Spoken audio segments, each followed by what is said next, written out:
Hey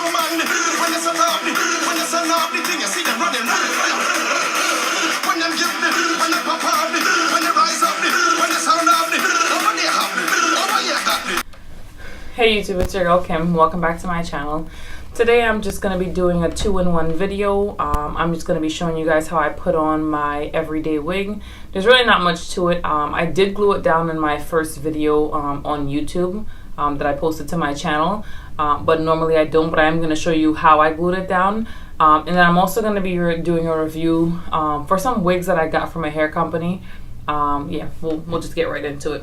So normally when I wear my wigs, I put on this crochet cap that I get. I'll leave a link down below because they do sell it on eBay. I get it at my local beauty supply store. It's actually a little bit cheaper than getting it from eBay. They have two different types. They have just a regular one, and they also have the one with the combs. I don't get the one with the combs just because having the wig that has combs and this have combs is just putting that extra strain on your hair, and I believe in preserving your hair as much as possible. I also am going to show you how I braid my hair into my wigs. So I used to braid it a little bit differently, and then I realized that it would pull on my hair. So what I started doing is I would braid here and then do a 2-stranded flat twist, and then I have 2 braids on each side in the back, and then the braids are just kind of just like back here like this. But yes, so what I do is I put on this cap, and then what I'll do is I'll bring it back a little bit. And the purpose of me wearing this is like, so the wig has combs, and I mentioned that when you have a wig with combs, it does tug on your hair just a little bit. So the purpose of me having this is that so I can kind of stick the combs in the net and not in my scalp. So what I do is I'll put the front of the wig on first, line it up with my part, then I just pull the sides to bring it down. And the reason the braids are braided the way they are, so this just kind of sits right behind the braid. So I've seen other people with different braid patterns, and the other day when I wash my hair, because I'll wash my hair and I'll braid it so it's wig ready all the time. I had 2 braids, and I was like, oh wow, this lays so much flatter than what I normally do. However, it just started to slide back, so I had to pretty much just revert to what I'm accustomed to doing, which is putting my 2 anchor braids, and then the rest of the braids just go back. So once I have the wig on my head, I grab the comb in the back first, and then I tuck that into the ends of the braids so it doesn't really touch my scalp, just because there's such a thing called traction alopecia, and if you tug at a certain portion of your hair long enough, over time you will lose your hair. So I try to, like I said, preserve my natural hair as much as possible. So then I'll shift it to make sure it's straight. There's a comb here, so I kind of lift it up and I comb it into that net, and then I do the same thing on the sides. I pull the net down and then tuck this into the net. So sometimes what happens is that you'll see the net here, and I don't really mind. I'm not like in a place where it's breezy, and if it blows up and you'll see it, I typically don't care, because I don't really wear this wig out. I'll only wear it to work. And then do the same thing on this side. Pull this down and then tuck the comb right into it. And then for the sake of my first video, just because you can see that the lace has stretched out just from me having it for such a long period of time and just wearing it every day, so it looks flapped up when I go to work. Like I said, I really just don't care. I leave it just as it is. But for the sake of this video and showing you how I install it,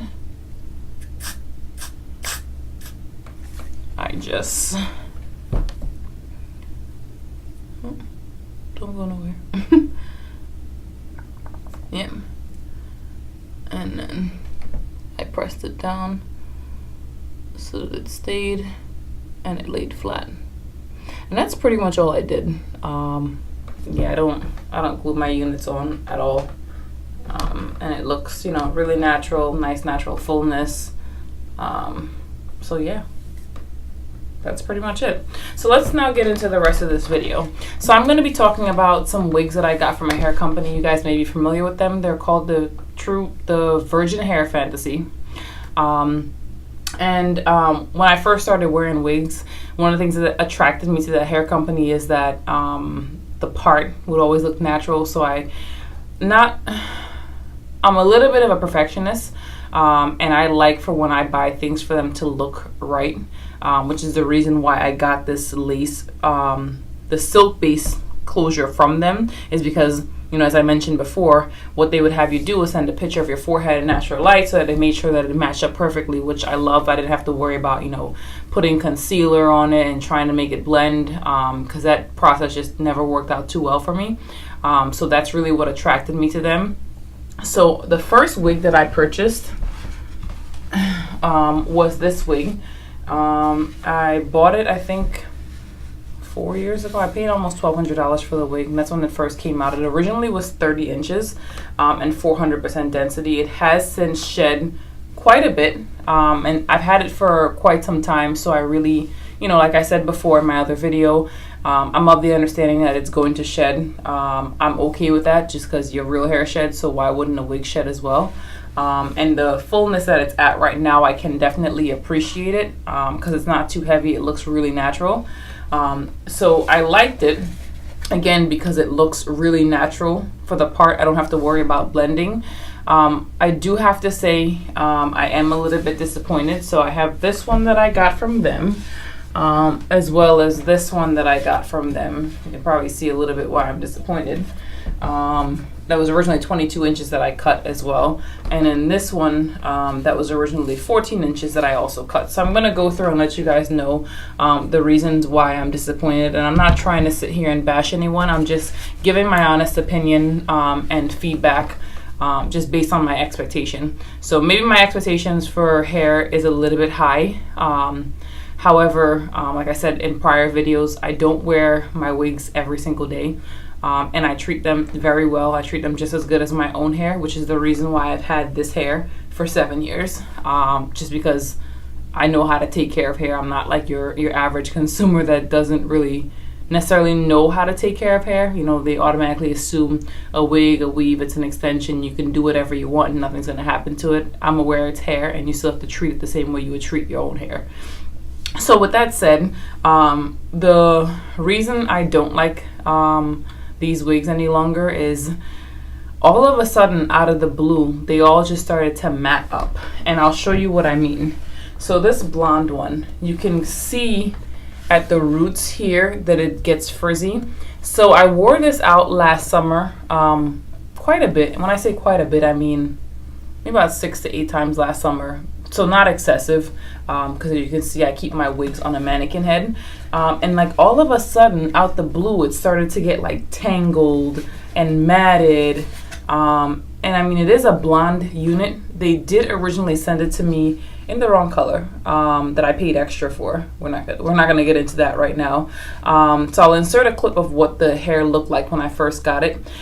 So I did have to get it to this color because that wasn't really a color I was feeling. It was a few years ago, and I wasn't at that shade of blonde just yet. However, when you're adding color to extensions, it's not as damaging as if you're lifting hair. So I don't understand why the hair is now reacting like that. The minute I put this on my head and I walk outside, it gets tangled, it gets matted. I'm constantly running my hands through it, putting oils, and then I just wash it. This is the hair in its natural texture. I let conditioner sit in this hair for 24 hours. And I haven't worn it. All I did was put the wig on my head to see if it made a difference, and still nothing. And my standards for wearing wigs, because I typically will only wear those other wigs when I'm going out, I think is pretty high.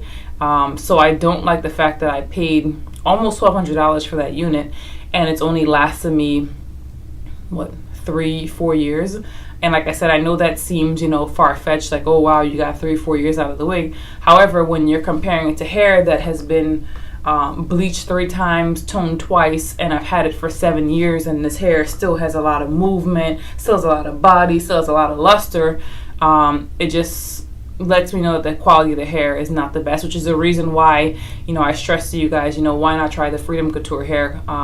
You know, if you're getting raw hair, and I can already tell initially just based on the fact that I have these other wigs that the quality of the hair is, you know, significantly better, it's worth the money, just based on what I paid for this, and I didn't really get that good of quality.